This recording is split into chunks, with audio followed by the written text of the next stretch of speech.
మీలో ఎంతమంది గోరు చిక్కుడుకాయ ఫ్రైకి ఫ్యాన్స్ ఉన్నారు? అయితే ఈ రెసిపీ మీకోసమే. దానిలో కస్కస్ ఉంటుంది కదా, అది పోవడానికి ఒక్క విజిల్ పెట్టుకున్నాను. ప్యారలల్గా స్టవ్ మీద బాండి పెట్టి ఆయిల్ వేసి ఆవాలు జీలకర్ర అది చిట్పట్లాడిన తర్వాత శనగపప్పు, కొద్దిగా కర్రీ లీవ్స్ అండ్ కారానికి తగ్గట్టు green chilli, 2 medium size onions వేసుకున్నాను. ఎక్కువైనా కూడా టేస్ట్ బాగుంటుంది. అవి ట్రాన్స్లూసెంట్ అయిన తర్వాత 1 table spoon ginger garlic paste, ఇదంతా నీట్గా సాటే చేసుకోండి. రా స్మెల్ పోయిన తర్వాత మనం ఏదైతే విజిల్ ఇచ్చామో ఆ గోరు చిక్కుడుకాయ డంప్ చేసేసుకోవడమే.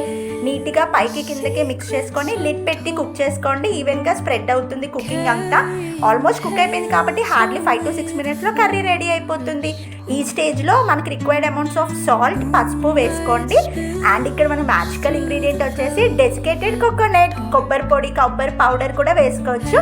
ఈ స్టేజ్లో కొద్దిగా కారం అండ్ ఇఫ్ రిక్వైర్డ్ ధనియా పౌడర్ వేసుకుంటే వీఆర్ డన్. కొత్తిమీర జల్లుపుకొని సర్వ్ చేసుకోవడమే. Bye bye.